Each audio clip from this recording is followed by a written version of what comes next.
Hi everyone, I am doctor Neha Tiwari. मैं स्वागत करती हूँ आप सभी का हमारे यूट्यूब चैनल पे। आज इस वीडियो में हम बात करने वाले हैं लिवर से रिलेटेड कुछ मिथ्स एंड फैक्ट्स के बारे में। जब भी कोई पेशेंट हमसे मिलने आता है ओपीडी में और अपनी रिपोर्ट्स दिखाता है और हमें पता लगता है कि उनको लिवर संबंधित दिक्कत है, तो उनके मन में काफ़ी सवाल होते हैं, क्योंकि अधिकतर उन्होंने ये सुन लिया होता है कि अब लिवर आपका ख़राब होना स्टार्ट हो गया और ट्रांसप्लांट ही आपके पास लास्ट ऑप्शन है। तो इस तरह की बात सुनने के बाद मन में बहुत सारे सवाल पेशेंट्स के उठते हैं।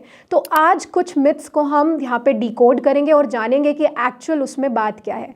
जिसमें सबसे पहली चीज़ हमें सुनने को मिलती है कि अगर फैटी लिवर है तो ये तो बहुत ही कॉमन सी बात है और इस पर ज़्यादा ध्यान देने की ज़रूरत नहीं है। बट फैक्ट ये कहता है कि अगर आपको फैटी लिवर हुआ है और आप उसको सही टाइम पर रहते हुए ठीक नहीं करते, तो यही फैटी लिवर आगे चल के लिवर फाइब्रोसिस और लिवर सिरोसिस कर सकता है। तो ये एक नॉन सीरियस थिंग नहीं है, इस पे आपको खासा ध्यान देने की ज़रूरत है। और आप इस स्टेज पे जब आप फैटी लिवर को देखते हैं तो यहाँ पर तो आप इसे अपने लाइफस्टाइल और थोड़े से डाइट में चेंजेस से केटर कर सकते हैं। आगे चल के आप यहाँ पर इसको इंक्लूड नहीं कर पाएंगे, आगे चल के आपको बहुत सारी दिक्कतें फेस करनी पड़ेंगी। इसीलिए अगर फैटी लिवर है तो ये नॉन सीरियस थिंग नहीं है, आपको इसी टाइम पर इसको ठीक करने की ज़रूरत है, थोड़े से अपने लाइफस्टाइल चेंजेस से, थोड़े से डाइट से और एक प्रॉपर ट्रीटमेंट से। सेकेंड जो हमें मिथ सुनने को मिलता है वो ये होता है कि अल्कोहल नहीं लेते थे तो लिवर कैसे ख़राब हो गया। दैट मीन्स उनके माइंडसेट है कि अल्कोहल से ही लिवर ख़राब हो सकता है और कोई कारण एज सच नहीं है। पर यहाँ पे मैं आपको बता दूँ कि हमें 70% पेशेंट MAFLD के मिलते हैं। That means metabolic associated fatty liver disease, जिन्होंने अल्कोहल तो नहीं लिया था बट किसी इन्फेक्शन की वजह से या बैड लाइफस्टाइल एंड डाइट की वजह से उनका लिवर फैटी हुआ एंड लेटर ऑन वो फाइब्रोसिस और सिरोसिस में गया। तो ये माइंडसेट रखना या ये सोचना कि सिर्फ अल्कोहल ही लिवर ख़राब करता है, बिल्कुल गलत है। और भी बहुत सारे रीजंस हैं जिसकी वजह से लिवर ख़राब हो सकता है।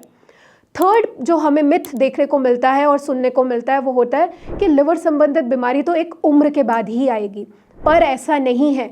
आजकल ख़राब डाइट की वजह से और एक सीडेंट्री लाइफस्टाइल की वजह से हमें लिवर रिलेटेड प्रॉब्लम 20s की एज में भी मिल रही है, 30s की एज में भी मिल रही है। तो माइंड से ये चीज़ आपको क्लियर रखने की ज़रूरत है कि सिर्फ एक एज के बाद लिवर ख़राब होगा, ऐसा नहीं है। अगर आपने शुरुआत से अपने डाइट और लाइफस्टाइल पे ध्यान नहीं दिया है तो आपको इनिशियल स्टेजेस में भी लिवर की प्रॉब्लम हो सकती है।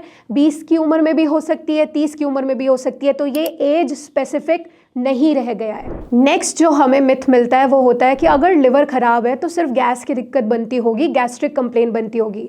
बट ऐसा नहीं है।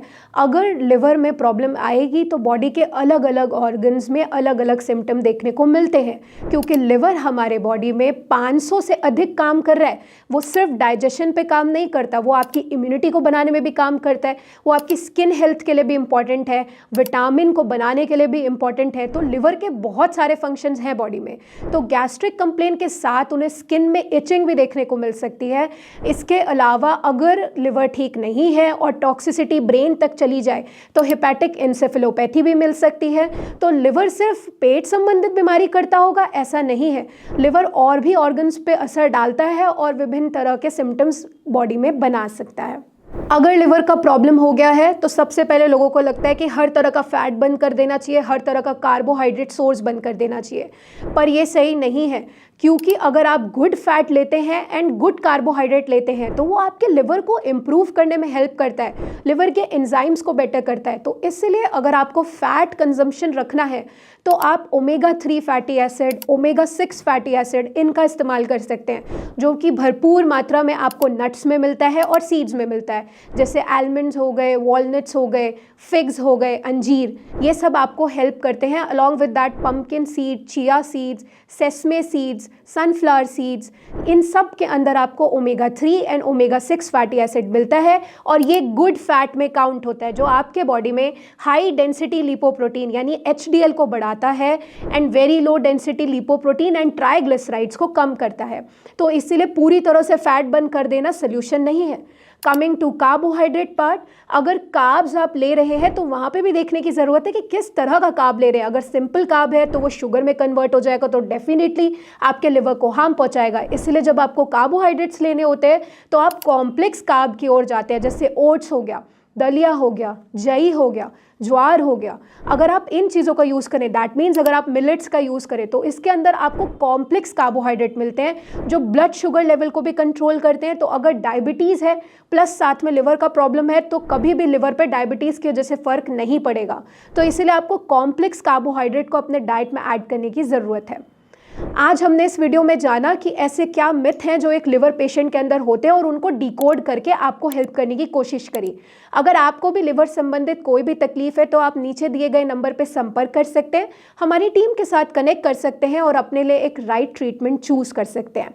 हम मिलेंगे नेक्स्ट वीडियो में एक न्यू इन्फॉर्मेशन के साथ। तब तक आप सब अपना ख्याल रखिए। धन्यवाद।